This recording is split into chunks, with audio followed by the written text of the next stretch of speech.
Simplify இந்த given நம்பர்ஸை நமக்கு என்ன செய்ய சொல்லியிருக்காங்க, சிம்பிளிஃபை பண்ண சொல்லியிருக்காங்க.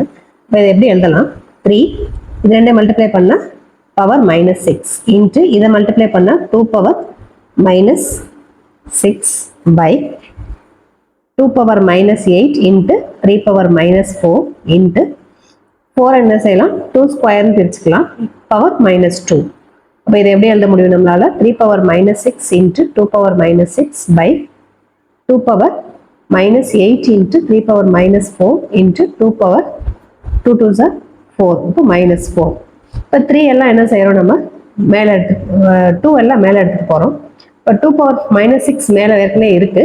இப்போ பவர்ஸை மட்டும் மேலே கொண்டு போகலாம். மேலே மாற்றினோன்னா நமக்கு என்ன ஆகும், பவர்ஸ் ப்ளஸில் மாறும் பை இப்போ 3 பவர் -4 கீழே இருக்குது. அந்த 3 பவர் கொண்டு வந்தால் இங்கே +6 ஆயிரும் 3 பவரை. இப்போ இதை மட்டும் ஈக்குவேட் பண்ணால் போதும். இப்போ 2 இதில் 12 6 போச்சுன்னா 6 இங்கே என்னது 3 ஸ்கொயர். இப்போ 2 பவர் 6 நமக்கு என்னது 64 பை 9. இப்போ 64 பை 9 நம்ம 64 9 ஆல் டிவைட் பண்ணால் நமக்கு எத்தனை டைம்ஸ் 7 டைம்.